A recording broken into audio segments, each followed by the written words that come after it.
بسم الله الرحمن الرحيم. هل أتى على الإنسان حين من الدهر لم يكن شيئا مذكورا إنا خلقنا الإنسان من نطفة أمشاج نبتليه فجعلناه سميعا بصيرا إنا هديناه السبيل إما شاكرا وإما كفورا إنا أعتدنا للكافرين سلاسل وأغلالا وسعيرا إن الأبرار يشربون من كأس كان مزاجها كافورا عينا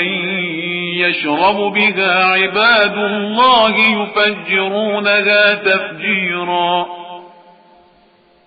يوفون بالنذر ويخافون يوما كان شره مستطيرا ويطعمون الطعام على حبه مسكينا ويتيما وأسيرا إنما نطعمكم لوجه الله لا نريد منكم جزاء ولا شكورا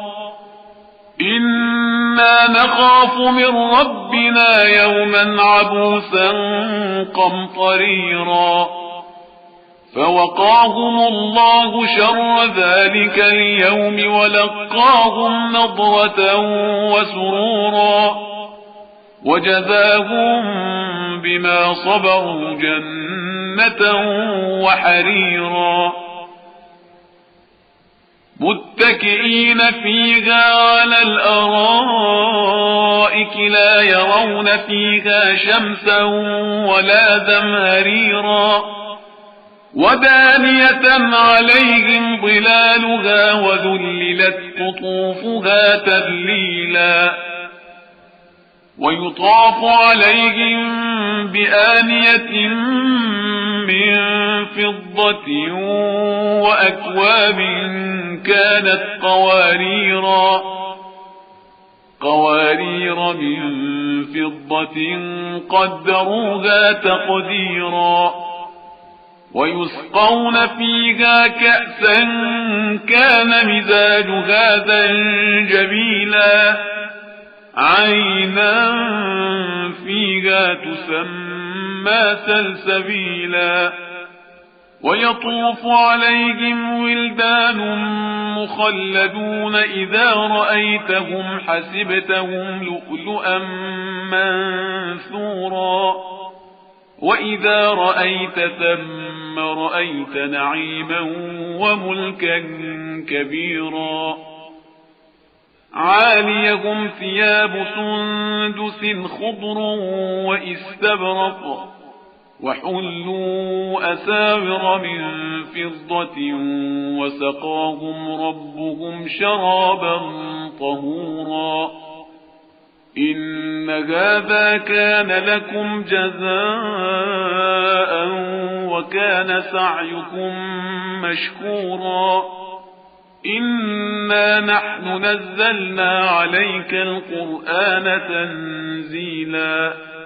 فاصبر لحكم ربك ولا تطع منهم آثما أو كفورا واذكر اسم ربك بكرة